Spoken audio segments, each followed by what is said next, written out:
قال يا آدم أنبئهم بأسمائهم فلما أنبأهم بأسمائهم قال ألم أقل لكم إني أعلم غيب السماوات والأرض وأعلم ما تبدون وما كنتم تكتمون وإذ قلنا للملائكة اسجدوا لآدم فسجدوا إلا إبليس أبى واستكبر وكان من الكافرين صدق اللہ العظیم۔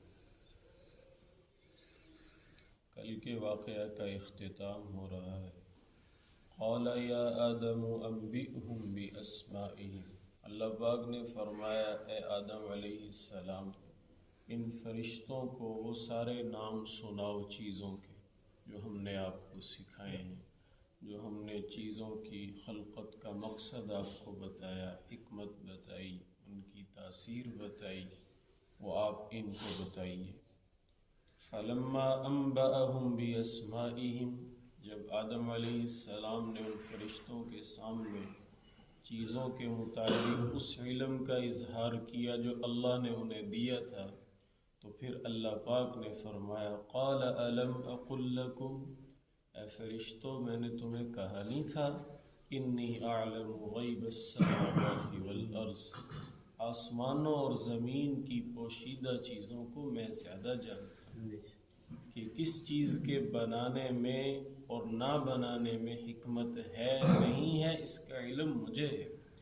پھر فرمایا وَأَعْلَمُ مَا تُبْدُونَ وَمَا كُنْتُمْ تَكْتُمُونَ، جو تم ظاہر کرتے ہو وہ بھی میں زیادہ جانتا ہوں، جو تم اپنے دل میں چھپا لیتے ہو خفیہ رکھتے ہو وہ بھی میں ہی زیادہ جانتا ہوں۔ وَإِذْ قُلْنَا لِلْمَلَائِكَةِ اسْجُدُوا لِآدَمَ، پھر اللہ پاک نے ملائکہ کو آدم علیہ السلام کے لیے سجدہ کا حکم دیا۔ اذ قلنا، جب ہم نے کہا، للملائکۃ، فرشتوں سے، اسجدوا لآدم، سجدہ کرو آدم علیہ السلام کو، فسجدوا، سب نے سجدہ کیا، الا ابلیس، سوائے ابلیس کے، شیطان۔ یہاں ذکر صرف فرشتوں کا ہے، لیکن وہ وہاں موجود ساری مخلوقات کو ہی سجدے کا ابلیس تو فرشتوں میں سے نہیں تھا، وہ تو جنات میں سے تھا، تو یہاں پہ اللہ پاک نے ذکر صرف فرشتوں کا کیا ہے، باقی مخلوقات کو بھی آدم علیہ السلام کے سامنے جھکنے کا حکم دیا گیا۔ اور یہ سجدہ تعظیماً تھا، جو پہلی شریعتوں میں تھا، ہماری شریعت میں اس سے پھر منع کر دیا گیا تاکہ شرک کا شائبہ نہ رہے۔ تو ابلیس نے ابا واستکبر، سجدہ کرنے سے انکار کر دیا اور تکبر کیا، یعنی سجدہ کر سکنے کے باوجود سجدہ نہیں کیا، جیسے آج کل مسلمان کرتے ہیں۔ 90% پاکستانی استکبارہ میں ہی آ رہے ہیں، سجدہ کرنے کی طاقت کے باوجود سجدہ نہ کرنا کتنا بڑا نقصان ہے، کتنا بڑا نقصان ہے، کتنا بڑا نقصان ہے۔ ابا واستکبر، اس نے سجدے سے انکار کر دیا اور تکبر کیا، وَكَانَ مِنَ الْكَافِرِينَ، اور کافروں میں سے ہو گیا۔ اس کے انکار کی وجہ کیا تھی؟ تکبر۔ کائنات کا سب سے پہلا گناہ تکبر ہے۔ اس کائنات کا سب سے پہلا گناہ نے کیا وہ ابلیس نے، شیطان نے کیا، وہ تکبر۔ اس کا جملہ قرآن پاک میں آیا ہے انا خیر من خلقتنی من نار وخلقتہ من طین، میں آدم علیہ السلام سے بہتر ہوں، شیطان نے یہ کہا۔ آپ نے مجھے آگ سے بنایا ہے، ان کو مٹی سے بنایا، مٹی اوپر کو پھینکیں نیچے کو جاتی ہے، آگ نیچے کو جلائیں اوپر کو آتی ہے۔ کہتا ہے میری فطرت میں آپ نے اٹھان رکھی ہے، مٹی کی فطرت میں آپ نے پستی اور جھکنا رکھا ہے، ایک اٹھنے والی مخلوق کو آپ جھکنے والی مخلوق کے سامنے کیسے جھکنے کا حکم دے رہے؟ یہ تکبر والی باتیں اس نے کی ہیں، اور یہ تکبر اللہ کے ہاں اتنا ناپسندیدہ ہے۔ اللہ کے پیارے نبی فرماتے ہیں من کان فی قلبہ مثقال حبۃ من خردل، جس آدمی کے دل میں رائی کے دانے کے برابر بھی من کبر تکبر ہو، یعنی ذرہ برابر بھی تکبر ہو، وہ آدمی جنت میں داخل تو کیا اس کی خوشبو بھی نہیں سونگھ سکے، خوشبو بھی نہیں سونگھ سکے گا۔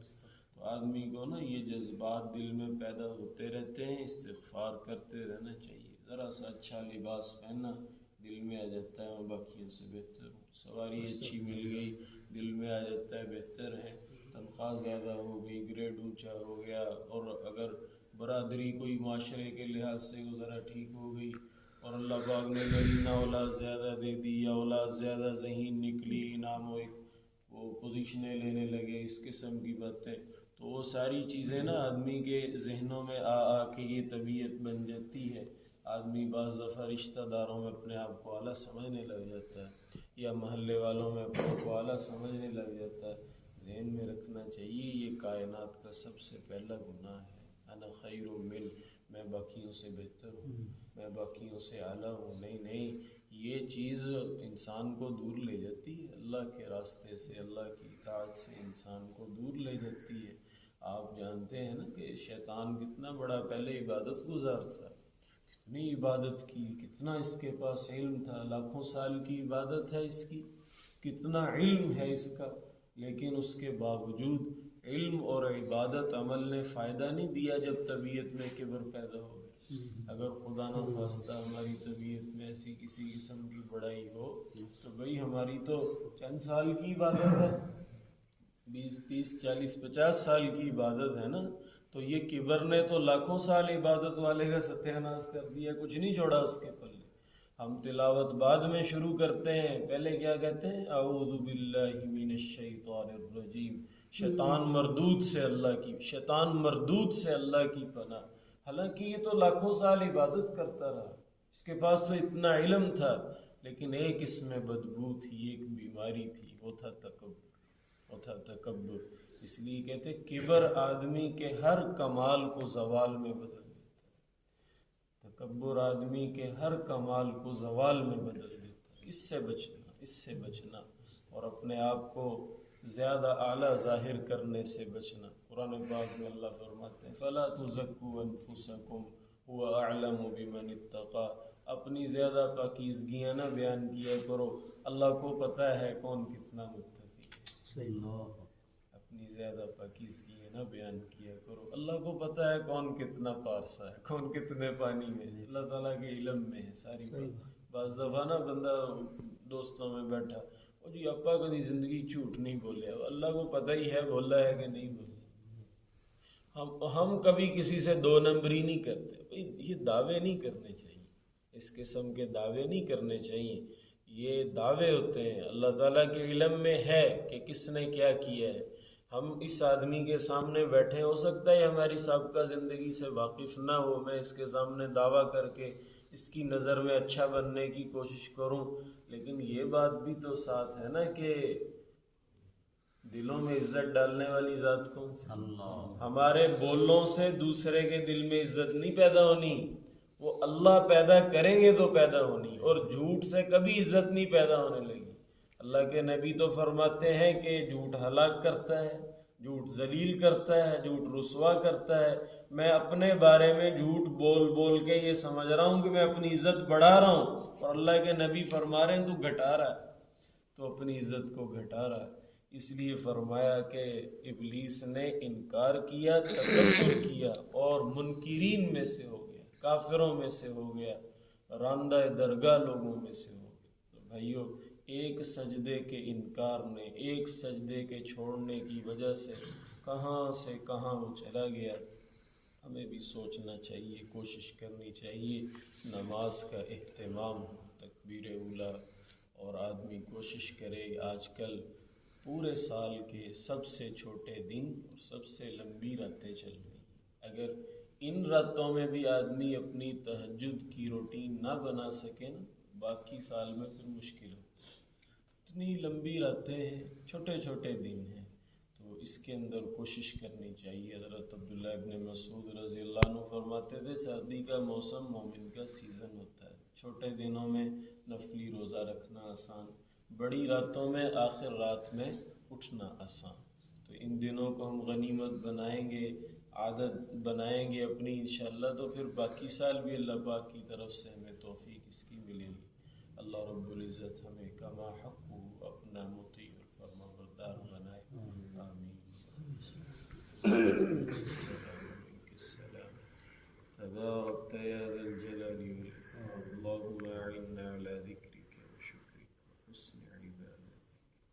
اللهم ارحمنا بالقرآن العظيم. رب ارحمهما كما ربياني صغيرا. ربنا فاغفر لنا ذنوبنا وكفر عنا سيئاتنا وتوفنا مع الأبرار. صلى الله على النبي الكريم وعلى آله وصحبه أجمعين.